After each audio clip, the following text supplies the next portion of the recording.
नमस्कार साथियों, जय हिंद। मैं हूं टिया नायक और आप देख रहे हैं हमारा अपना यूट्यूब चैनल स्टडी विद फौजी फैमिली। तो साथियों, आज पढ़ेंगे जनरल अवेयरनेस में इंडियन ज्योग्राफी का वीडियो पार्ट 3। तो चलिए देखते हैं आज के इस वीडियो का पहला प्रश्न। ये रहा आपकी स्क्रीन पे। तो साथियों, प्रश्न को आप हमारे साथ साथ पढ़ते रहिए जिससे कि आपको प्रश्न समझने में काफ़ी आसानी होगी। तो चलिए देखते हैं। आज का प्रश्न है कि जो कुल्लू घाटी इनकी पर्वतीय श्रेणियों पर्वतमालाओं के बीच स्थित है। तो साथियों, किन किन जो पर्वतमालाओं के बीच है, इस प्रश्न का राइट आंसर आपको इन दिए गए 4 ऑप्शन में से चुन के बताना होगा कि इस प्रश्न का राइट आंसर क्या है। पहला ऑप्शन है लद्दाख और पीर पंजाल के बीच। बी ऑप्शन है निचला हिमालय और शिवालिक के बीच। सी में है धौलाधार और पीर पंजाल के बीच। डी ऑप्शन रतन ज्योति और नंगा पर्वत के बीच। इस प्रश्न का राइट आंसर साथियों ऑप्शन सी धौलाधार और पीर पंजाल के बीच। यानी जो कुल्लू घाटी है वो हिमाचल प्रदेश में मध्य जो हिमालय के धौलाधार एवं जो पीर पंजाल श्रेणियों के मध्य स्थित है। ये विस्तृत खुली घाटी है जो कि मनाली और लारजी के मध्य व्यास नदी द्वारा रचित है। यह घाटी अपने मंदिरों, अपनी सुंदरता तथा जो पाइन, देवदार और सेव के जो बगीचों के लिए बहुत प्रसिद्ध है। तो साथियों, ये जो आप तस्वीरें देख रहे हैं ये किसकी तस्वीरें साथियों? कुल्लू घाटी की तस्वीरें, जो कि हिमाचल प्रदेश में मध्य हिमालय और धौलाधार पीर पंजाल श्रेणियों के मध्य स्थित है। अगला प्रश्न देखते हैं। ये आपकी स्क्रीन पे प्रश्न इस प्रकार है कि जो संघ राज्य क्षेत्र में पुडुचेरी की सीमा किसके साथ नहीं लगती है। साथियों, इस प्रश्न का राइट आंसर आपको इन दिए गए 4 ऑप्शन में से चुन के बताना होगा। पहला ऑप्शन है कर्नाटक, तमिलनाडु, सी में आंध्र प्रदेश और लास्ट ऑप्शन है केरल। तो इस प्रश्न का right answer option A Karnataka होगा। यानी जो पुडुचेरी की सीमा दिए गए विकल्पों में से कर्नाटक के साथ नहीं लगती है, अन्य तीनों के साथ लगती है। तो पुडुचेरी के माहे केरल, यमन और आंध्र प्रदेश तथा कराईकल व पुडुचेरी तमिलनाडु के साथ मिले हुए हैं। अगला प्रश्न देखते हैं साथियों। यह आपकी स्क्रीन पे प्रश्न यह है कि भारत में सबसे जो ऊंचा पठार कौन सा है। इस प्रश्न का राइट आंसर आपको इन दिए गए 4 ऑप्शन में से चुन के बताना होगा कि भारत में सबसे ऊंचा पठार कौन सा है। ऑप्शन दक्षिणी पठार, छोटा नागपुर पठार, लद्दाख पठार और डी ऑप्शन है बघेलखंड पठार। इस प्रश्न का right answer option C Ladakh का पठार। यानी लद्दाख पठार है जो कि भारत का सबसे ऊंचा पठार है, जो कि जम्मू कश्मीर राज्य में काराकोरम पर्वत के दक्षिण एवं हिमालय के बीच स्थित है। इस पठार का जो अधिकतर भाग है वो 3000 मीटर ऊंचा है। साथियों, बताइए कितना ऊंचा है? 3000 मीटर ऊंचा है।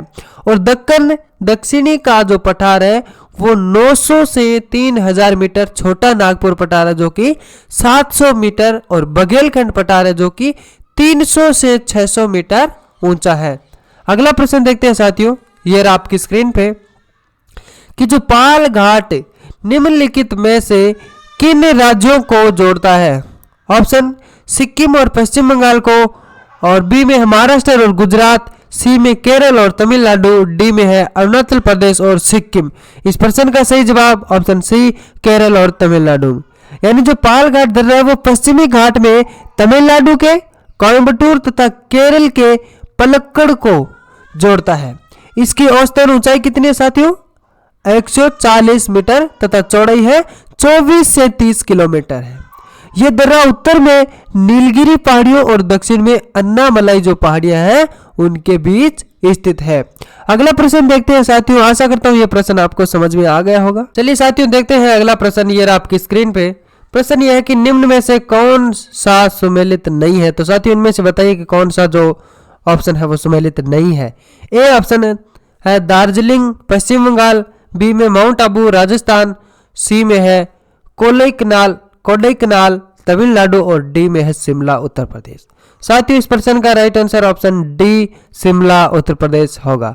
यानी शिमला उत्तर प्रदेश में नहीं है बल्कि कहाँ है? हिमाचल प्रदेश में है। यानी हिमाचल प्रदेश की राजधानी है। इसे डलहौजी ने स्थापित किया था। कब किया था?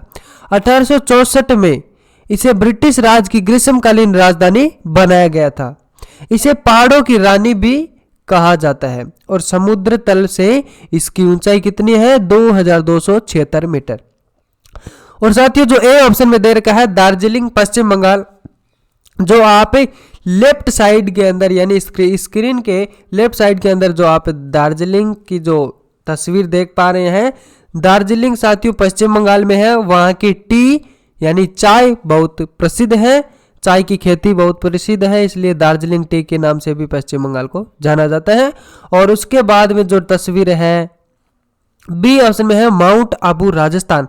तो साथियों राइट साइड में जो आप कोने पे बड़ी तस्वीर देख पा रहे हैं ये है माउंट आबू राजस्थान, जो कि घूमने का बहुत अच्छा स्थान है और ये बड़ी एवरेस्ट है, राजस्थान की बहुत प्रसिद्ध है। और सी में है कोडाईकनाल तमिलनाडु, जो कि आप इन दोनों के बीच में ये तस्वीर देख पा रहे हैं, ये कोडाईकनाल की तस्वीर है तमिलनाडु। चलिए साथियों देखते हैं अगला प्रश्न। ये आपकी स्क्रीन पे प्रश्न इस प्रकार है कि राज्यों के किस समूह के साथ नागालैंड की जो साझी सीमाएं है? ऑप्शन अरुणाचल प्रदेश, असम और मेघालय। बी ऑप्शन है अरुणाचल प्रदेश, असम और मणिपुर। सी में है साथियों असम, मेघालय और मणिपुर। डी ऑप्शन है अरुणाचल प्रदेश, असम और मिजोरम। इस प्रश्न का सही जवाब होगा साथियों ऑप्शन बी, अरुणाचल प्रदेश, असम और मणिपुर। यानी जो दिए गए विकल्पों में अरुणाचल प्रदेश और असम और मणिपुर नागालैंड के साथ अपनी साझी सीमाएं बनाते हैं। ये राज्य नागालैंड के निम्न दिशाओं में अवस्थित है और अरुणाचल प्रदेश उत्तर में और जो मणिपुर है वो दक्षिण में और असम है पश्चिम में स्थित है। अगला प्रश्न देखते हैं साथियों, ये आपकी स्क्रीन पे राज्य समूह जिनसे मणिपुर की सीमाएं लगी हुई है। ऑप्शन मेघालय, मिजोरम और त्रिपुरा। बी ऑप्शन नागालैंड, मिजोरम और मेघालय। सी में है नागालैंड, असम और मणिपुर।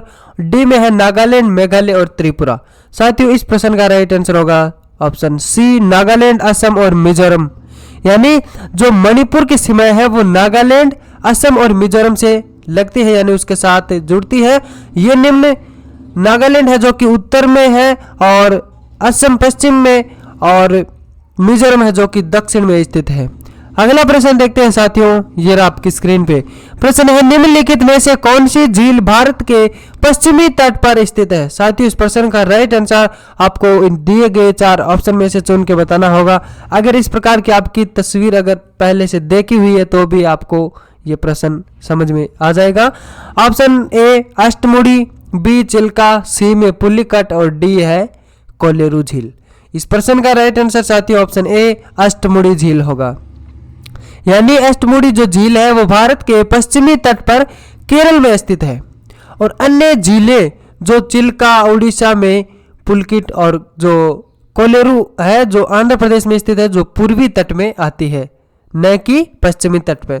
तो साथियों ये तस्वीर आप देख रहे हैं ये कौन सी झील की तस्वीर है? अष्टमुड़ी झील की, जो कि कहाँ स्थित है?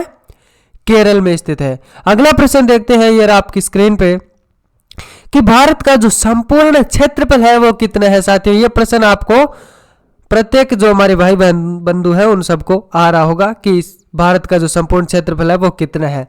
तो साथियों बताइए, पहला ऑप्शन है 59,26,780 वर्ग किलोमीटर और बी ऑप्शन है 32,27,590 वर्ग किलोमीटर और सी में है 85,11,965 वर्ग किलोमीटर और डी ऑप्शन है 38,97,950 वर्ग किलोमीटर। साथ ही इस प्रश्न का राइट आंसर ऑप्शन बी 32,87,590 वर्ग किलोमीटर, यानी 32,87,590 वर्ग किलोमीटर भारत का संपूर्ण क्षेत्रफल है। यानी भारत का जो संपूर्ण क्षेत्रफल कितना है? 32,87,263 वर्ग किलोमीटर। ये रियल है, मतलब आंकड़ा थोड़ा इधर उधर होता रहता है। जो विश्व के कुल क्षेत्रफल का 2.42% है और क्षेत्रफल की दृष्टि से भारत विश्व का 7वां सबसे बड़ा देश है। अगला प्रश्न देखते हैं साथियों, ये रहा आपकी स्क्रीन पे कि जो गॉडविन ऑस्टिन K2 ऑप्शन दर्रा शिखर टेलीस्कोप आविष्कार किया फिर भूवैज्ञानिक है। इस प्रश्न का सही जवाब, यानी जो गॉडविन ऑस्टिन है वो एक शिखर है। गॉडविन ऑस्टिन यानी K2 जिसे कहा जाता है विश्व की दूसरी और भारत की जो सबसे ऊंची पर्वत शिखर चोटी है और काराकोरम जो श्रृंखला में होने तथा विश्व में ऊंचाई में दूसरा स्थान होने के कारण इसका नाम K2 रखा गया है। उल्लेखनीय है कि विश्व की जो सबसे ऊंची पर्वत चोटी माउंट एवरेस्ट है, जो अभी मैंने आपको पीछे इन्हीं प्रश्नों में बताया है। K2 की ऊंचाई है 8,611 मीटर और वर्तमान में ये पाक अधिकृत कश्मीर में है। चलिए साथियों देखते हैं अगला प्रश्न यार आपकी स्क्रीन पे कि भारत के दक्षिण में जो सबसे दूरस्थ स्थल है वो कौन सा है। इस प्रश्न का राइट आंसर आपको इन दिए गए 4 ऑप्शन में से चुन के बताना होगा। पहला ऑप्शन केप मेमोरिन और B option Point Calimere, C Indira Point और डी में है पोर्ट ब्लेयर। इस प्रश्न का right answer option C Indira Point होगा। यानी जो इंदिरा पॉइंट है वो भारत का दूरस्थ स्थल माना जाता है। यह अंडमान और निकोबार द्वीप समूह के जिला यानी जो अंडमान और निकोबार द्वीप समूह के निकोबार जिला और ग्रेट निकोबार तहसील के अंतर्गत पड़ता है। और पूर्व प्रधानमंत्री की मृत्यु के बाद 10 अक्टूबर 1984 को इसका नाम है जो कि इंदिरा पॉइंट रखा गया था। और वर्ष 2004 में आए सुनामी के कारण इसकी ऊंचाई है जो कि 4.25 यानी 4.25 मीटर कम हो गई है। तो साथियों आज का हमारा ये वीडियो आपको कैसा लगा इसकी राय आप कमेंट बॉक्स के अंदर जरूर दें। वीडियो अच्छा लगा हो तो इसको लाइक करें, शेयर करें। हमारे अपने YouTube चैनल स्टडी विद फौजी फैमिली को सब्सक्राइब जरूर करें। मिलते हैं एक अगले नए वीडियो के साथ, तब तक के लिए ब्रेक लेता हूं। जय हिंद, जय भारत।